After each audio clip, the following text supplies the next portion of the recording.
Hello everyone. तो स्वागत है आपका आपके भाई के यूट्यूब चैनल मोटा भाई अकाउंट्स में। कैसे हो लाडलो? हो रही है पढ़ाई लिखाई? चलिए, आज स्टार्ट करेंगे हम नया चैप्टर जिसका नाम है अकाउंटिंग इक्वेशन। ठीक है, इस चैप्टर को शुरू करने से पहले कुछ बेसिक चीज समझते हैं। वो समझेंगे पहले हम बैलेंस शीट के बारे में। किसके बारे में?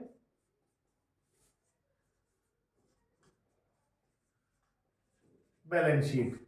सिंपल भाषा में मैं बात करूं तो बैलेंस शीट में होता क्या है? क्या है balance sheet? It is a sheet. Basically क्या है ये? Sheet that contains balances of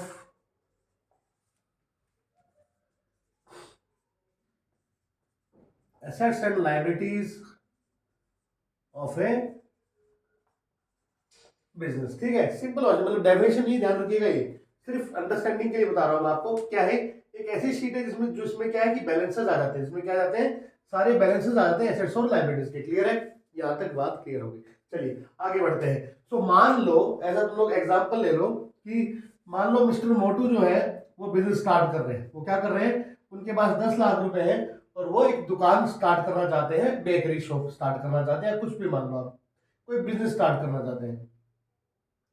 तो जो मोटू के पास पैसा है वो क्या कहलाएगा बिजनेस के लिए? कैपिटल कहलाएगा। तो 10 लाख रुपए मान लो इसके पास है कैपिटल। ठीक है, ठीक है जी। तो 10 लाख रुपए मोटू जी लेके आ गए बिजनेस में। और इस पैसे का क्या किया इन्होंने? सबसे पहले इन्होंने खरीदी दुकान। तो बोल दो, उसको हम बोल सकते हैं बिल्डिंग। मान लो 4 लाख रुपए की। क्लियर है? एक दुकान खरीद ली। फिर इन्होंने क्या किया? इन्होंने खरीदी कुछ मशीनरी। अगर बेकरी शॉप है तो मान लो वो आप देख लो ओवन हो गया, इस टाइप के जो ना ग्रिल वगैरह, तो इस टाइप की मशीनरी इन्होंने खरीदी 2 लाख रुपए की। देन इन्होंने खरीदी मोटर कार। क्या खरीदी बच्चों? Motor car. मोटर कार बोले तो डिलीवरी वैन खरीदी होगी सामान को इधर उधर पहुंचाने के लिए। 2 लाख रुपए।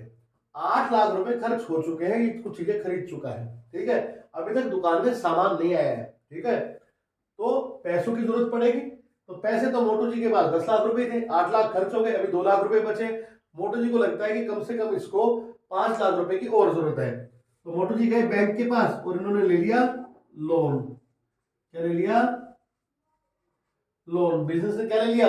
लोन ले लिया दुकान में। तो दुकान में साहब लोन ले लिया कि भैया सामान और लाना है। तो अब लेके आए ये लोग स्टॉक। स्टॉक आ गया जी। अब स्टॉक आ गया। अब इसके बाद इन्होंने देखा कि यार इतना कुछ हो गया, फर्नीचर फिटिंग्स भी तो चाहिए, तो फर्नीचर भी चाहिए दुकान में। तो कुछ फर्नीचर भी इन्होंने खरीदा 1.5 लाख रुपए। तो आप देखिए टोटल बिजनेस के पास कितना पैसा है? 15 लाख। 10 लाख रुपए तो मोटू जी लेके आए, 5 लाख रुपए बैंक से लोन लिया। 15 लाख रुपए में इन्होंने क्या क्या लिया? 4 2 6 2 8 4 12 13 साढ़े 13 लाख रुपए का सामान खरीद चुके हैं। Assets and all this, stock हो गया, मशीनरी हो गई, बिल्डिंग हो गया, सब 13.5 लाख रुपए का सामान खरीद चुके हैं। बाकी पैसा अभी भी इनके पास पड़ा है कैश एट बैंक 1.5 लाख रुपए। कैश एट बैंक 1.5 लाख रुपए। तो कहानी यहां तक समझ में आई कि इनके पास बिजनेस के अंदर जो है पैसा इन्वेस्ट किया मोटू ने 10 लाख रुपए, बैंक से लोन लिया बिजनेस में 5 लाख रुपए का, टोटल 15 लाख रुपए बिजनेस में लग गए। टोटल 15 लाख रुपए बिजनेस में इन्वेस्ट हो गए।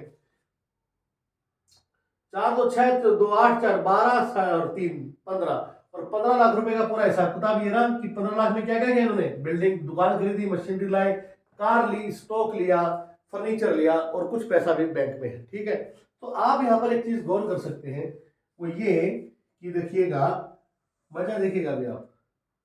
तो सर क्या आप क्या कहना चाह रहे हैं? मैं कहना ये चाह रहा हूं, ये देखिए, ये देखिए, ये देखिए, तो ये टोटल हो गया 15 लाख, ये टोटल हो गया 15 लाख। ठीक है, दोनों साइड बराबर है? बोले सर बिल्कुल बराबर है। ये सब क्या दिख रहा है आपको? क्या चीजें हैं ये? तो ये सब है बेटे एसेट्स। क्या है ये सब है एसेट्स। और यहां पर आप देखेंगे तो ये है लाइबिलिटीज। एक इंटरनल लाइबिलिटी है, एक एक्सटर्नल लाइबिलिटी है। तो एक को तो आप कैपिटल बोल लो और दूसरी मान लो लाइबिलिटीज हो गई। तो ये हो गई आपकी लाइबिलिटी साइड।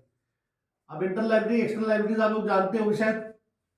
बात होती है बिजनेस की, जो ओनर का लिए जो पैसा जो भी बिजनेस में इन्वेस्ट किया है वो बिजनेस के पर्सपेक्टिव में इंटरनल लायबिलिटी होती है, और जो बाहर से एक्सटर्नल पार्टी से आपने कुछ पैसा लिया है वो एक्सटर्नल लायबिलिटीज होती है। यही होती है बैलेंस शीट। ये बैलेंस शीट बन गई दोस्त, ऐसी होती है बैलेंस शीट। तो यहां से कंक्लूजन ड्रॉ हुआ हमारा कि किसी भी पॉइंट ऑफ टाइम पे अगर आप बैलेंस शीट की जो दोनों साइड है, एसेट्स और लायबिलिटी साइड, इनको अगर आप टोटल करोगे तो हमेशा मैच करेगा, हमेशा इक्वल आएगा, दोनों का टोटल हमेशा इक्वल आएगा। रीजन क्या है सर इसके इक्वल आने का? इसके इक्वल आने का रीजन क्या है? बड़ा ही सिंपल सा रीजन है। बिजनेस में जो भी एसेट्स है, बिजनेस में जो भी एसेट्स है वो आपने कैसे खरीदी है? या तो पैसा ओनर ने दिया है या फिर पैसा आपने उधार लिया है। या तो पैसा ओनर ने दिया है या फिर पैसा बिजनेस ने उधार लिया है। तो या तो पैसा घर के आदमी ने दिया है या पैसा बाहर के आदमी ने दिया है, और पैसों से आपने खरीदी एसेट्स। तो ऑब्वियस सी बात है, बिजनेस में जो भी एसेट्स खरीदी जाएंगी they are purchase either from the funds provided by the owner और from the external sources, external parties. So इसी कारण से हमेशा एसेट साइड का टोटल किसके बराबर आएगा? लायबिलिटी साइड के बराबर आएगा। चलिए इसको मैं लिख देता हूं यहां पे। तो at any point of time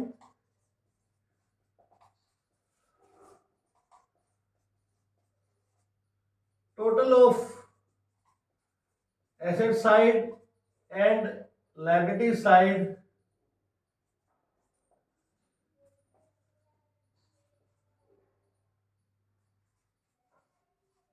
always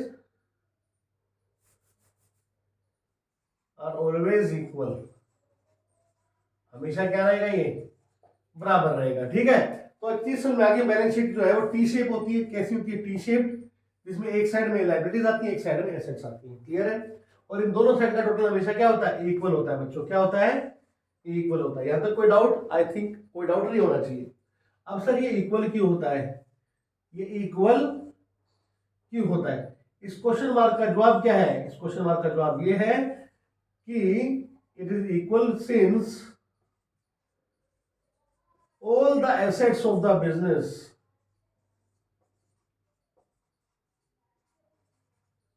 are acquired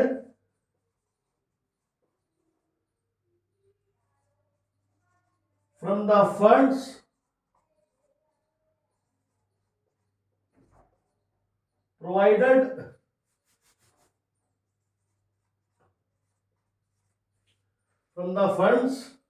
provided by owner and by external parties।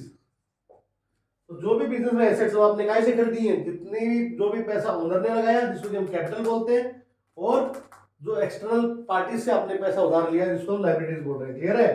तो ओनर वाला तो हो जाएगा हमारा कैपिटल और इनको बोल देते हैं हम लायबिलिटीज। क्लियर है? और वैसे दोनों ही लायबिलिटी होती हैं, दोनों ही क्या बिजनेस के पर्सपेक्टिव से, बिजनेस के पॉइंट ऑफ व्यू से दोनों ही लायबिलिटी है। आप इस पर ज्यादा क्लैरिटी के लिए हमारे कुछ पुराने वीडियोस जो है basic accounting terms and all, वो सब चेक कीजिएगा।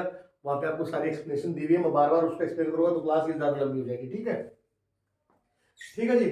सो ये एक बात हो गई। तो यहां से भी कंक्लूजन हमने ड्रॉ किया। वो क्या किया कि भैया बिजनेस के अंदर जो एसेट्स होती हैं वो बराबर होती है कैपिटल प्लस लायबिलिटीज के। कैपिटल प्लस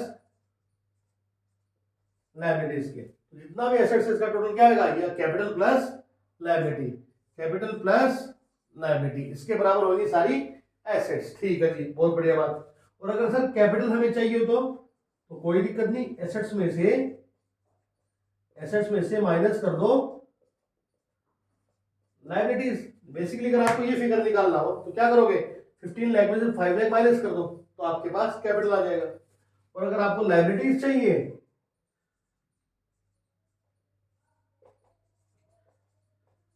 तो एसेट्स में से माइनस कर दो कैपिटल। ये है आपकी अकाउंटिंग इक्वेशन। ये क्या है? Accounting equation. Assets equals to capital plus liabilities, और capital equals to asset minus liabilities, और liabilities equals to assets minus capital. ठीक है? तो ये आपके अकाउंटिंग इक्वेशन निकल के यहां पर आ गई। तो आई होप आपको यहां तक कोई डाउट नहीं होगा। इसको प्लीज नोट डाउन कर लीजिए फटाफट से।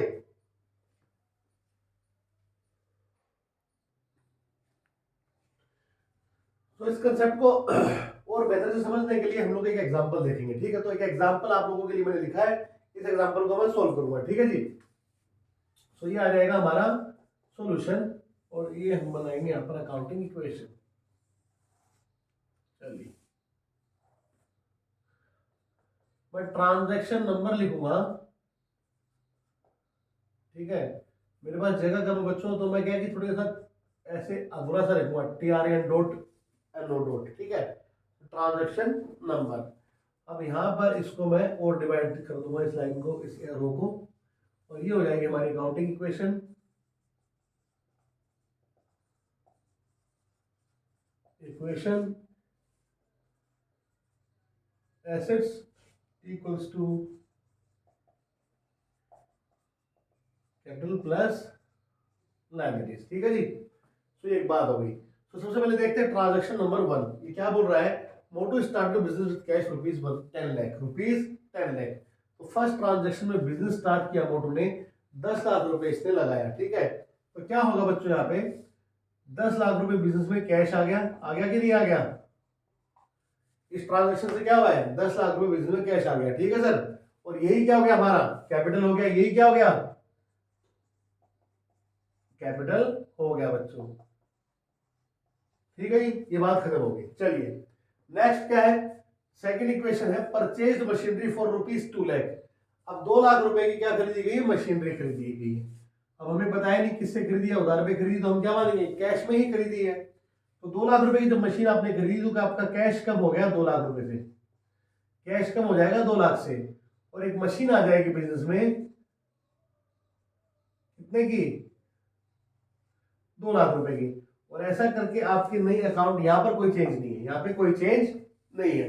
अब आपके पास न्यू इक्वेशन क्या आएगी, न्यू इक्वेशन EQ डॉट, ठीक है जी। तो न्यू इक्वेशन क्या बन गई कि you have 8 lakh rupees cash and 2 lakh rupees के आपके पास है मशीन, और टोटल आपका कैपिटल है 10 लाख रुपए। देखेगा तो एसेट साइड भी 10 लाख, लायबिलिटी साइड भी हमारी 10 लाख आ रही हो, ठीक है जी। तो अभी तक अकाउंटिंग इक्वेशन मैच कर रही। चलिए तो ये हमने कर लिया, अब ये कर लिया। अब थर्ड देखते हैं, purchase goods for 5 lakh rupees.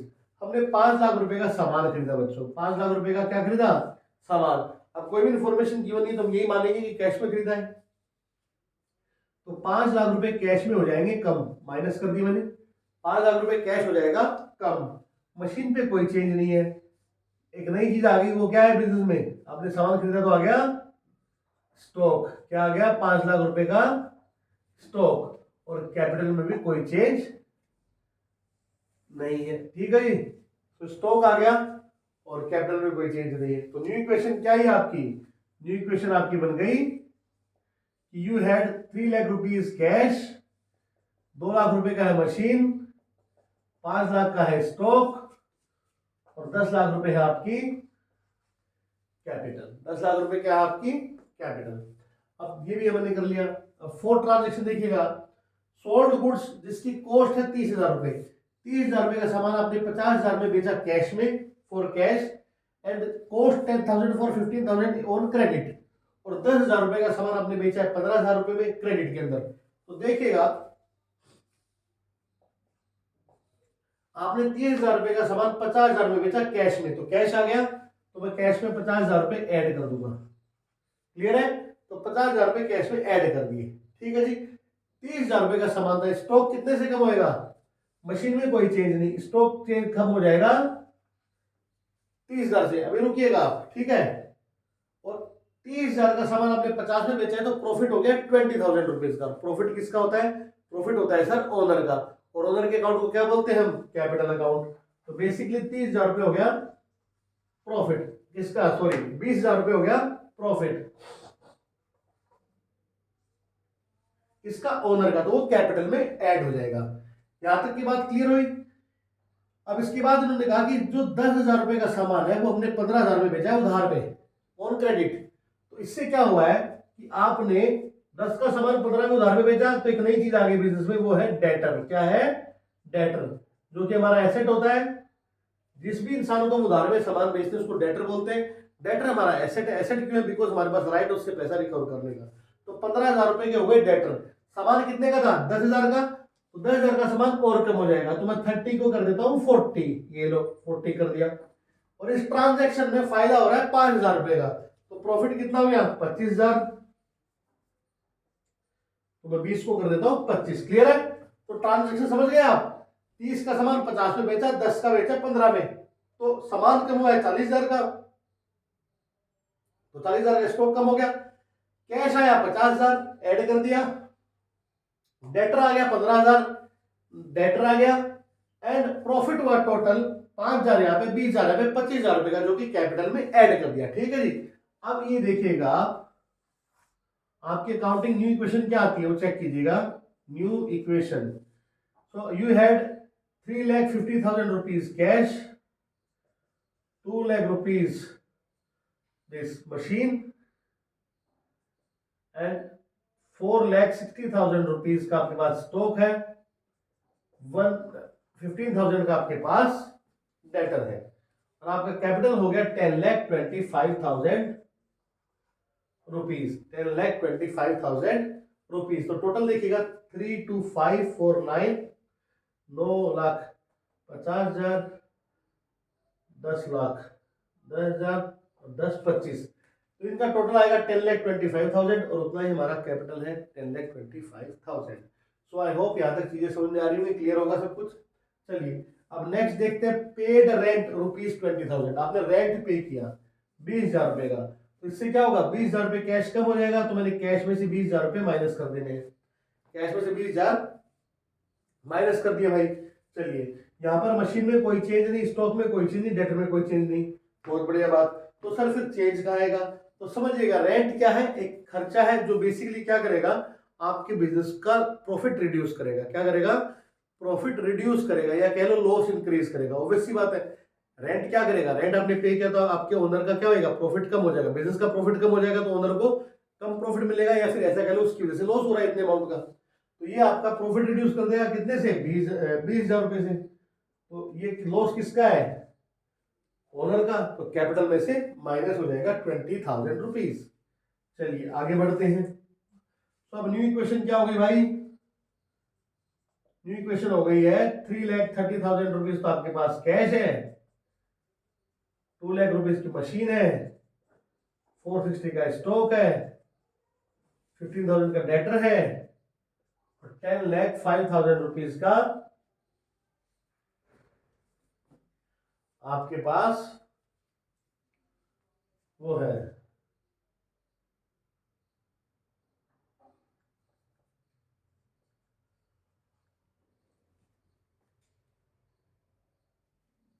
Capital. ठीक है जी। चलिए हो गया। लास्ट देखिएगा, परचेज गुड्स ऑन क्रेडिट 50,000 रुपए, आपने उधार में 50,000 का सामान खरीदा है, तो कैश में तो कोई चेंज है नहीं, उधार में खरीदा है, मशीन में कोई चेंज है नहीं, चेंज का है स्टॉक, आपके पास 50,000 रुपए का स्टॉक आ गया, तो स्टॉक में ऐड हो जाएगा 50,000 रुपए। ठीक है, अब आपने उधार में खरीदा है, तो जिनसे उधार में खरीदते हैं वो कहलाते हैं क्रेडिटर। वो क्या कहलाते हैं, क्रेडिटर, और क्रेडिटर होता है हमारी लायबिलिटी, तो आप लायबिलिटी में इसको जोड़ दोगे, प्लस क्रेडिटर्स, कैपिटल में कोई चेंज नहीं, प्लस 50,000 रुपीज। ठीक है जी, ये क्रेडिटर आ गए। अब आपकी जो फाइनल इक्वेशन है, जो आपकी फाइनल इक्वेशन है, फाइनल इक्वेशन वो क्या हो गई, यू हैव 330 कैश, 2 लाख की मशीन है, 5,10,000 का स्टॉक है, 15,000 की डेटर है, 1,05,000 आपके पास कैपिटल है, प्लस 50,000 के क्रेडिटर्स है। सो ये आपका जो है टोटल फाइनल इक्वेशन हो गई। सो आई होप आपको कंसेप्ट समझ में आ गया होगा, और आपने इसको नोट डाउन करना है तो आप इसको देख सकते हैं, नोट डाउन कर सकते हैं। ठीक है, कोई भी डाउट हो स्क्रीनशॉट ले लीजिएगा इसका, कोई भी डाउट हो तो आप कमेंट में मेंशन कर सकते हैं। ठीक है जी। सो इसी के साथ अगर मैं यही कहूंगा आपको कि please do like the video, share करिए वीडियो को, चैनल को सब्सक्राइब कीजिएगा, बेल आइकन प्रेस करना मत भूलिएगा, जिससे कि आपके पास हमारी अच्छी अच्छी वीडियोस आ सके। Till then take care, bye bye, keep learning, bye बच्चों, बाय बाय।